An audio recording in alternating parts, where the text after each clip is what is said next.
نحمده ونصلي على رسوله الكريم اما بعد فاعوذ باللہ من الشیطان الرجیم بسم اللہ الرحمن الرحیم۔ صحیح بخاری کتاب الغسل، غسل سے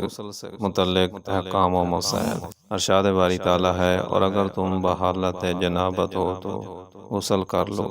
اور اگر تم بیمار ہو یا سفر کی حالت میں، یا تم میں سے کوئی قضائے حاجت سے فارغ ہو کر آیا ہو،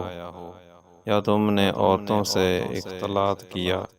اور تمہیں پانی نہ ملے تو تم پاک مٹی سے تیمم کر لو، اب اس سے اپنے چہروں اور ہاتھوں پر ملو۔ اللہ تم پر کسی قسم کی تنگی نہیں ڈالنا چاہتا، بلکہ اس کا ارادہ تمہیں پاک کرنے اور تمہیں بھرپور نعمت دینے کا ہے، تاکہ تم شکر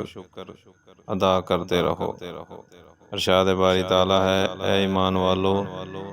جب تم بحالت نشہ ہو تو نماز کے قریب بھی نہ جاؤ، ان کا تم اپنی بات کو سمجھنے لگو، اور بحالت جنابت بھی، جب تک تم غسل نہ کر لو۔ ہاں، اگر تم راہ چلتے گزر جانے والے ہو تو اور بات ہے، اور اگر تم بیمار ہو یا سفر میں ہو، یا تم میں سے کوئی قضائے حاجت سے آیا ہو، یا تم نے عورتوں سے مباشرت کی ہو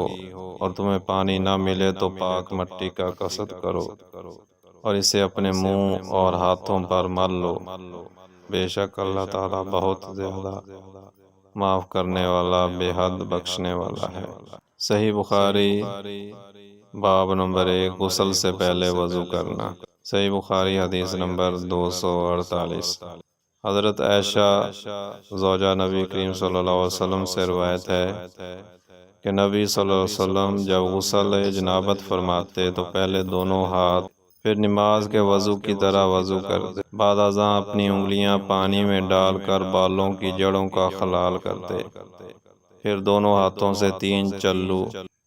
چلو لے کر اپنے سر پر ڈالتے، اس کے بعد اپنے تمام جسم پر پانی بہاتے۔ صحیح بخاری حدیث نمبر 249۔ حضرت میمونہ رضی اللہ تعالیٰ عنہا سے روایت ہے، انہوں نے فرمایا، رسول اللہ صلی اللہ علیہ وسلم غسل کے وقت اس طرح وضو فرمایا جس طرح نماز کے لیے کیا جاتا ہے، لیکن پاؤں نہیں دھوئے، البتہ اپنی شرمگاہ کو اور جسم پر لگی ہوئی الیش کو دھویا، پھر اپنے اوپر پانی بہایا، اس کے بعد جائے غسل سے الگ ہو کر اپنے دونوں ہاتھ پاؤں دھوئے، یہ آپ کا غسل جنابت تھا۔ صحیح بخاری حدیث نمبر 250۔ حضرت عائشہ رضی اللہ تعالیٰ عنہ سے روایت ہے، انہوں نے فرمایا، میں اور نبی صلی اللہ علیہ وسلم ایک ہی برتن سے غسل کرتے تھے، اور وہ برتن ایک بڑا پیالہ تھا جسے فرق کہا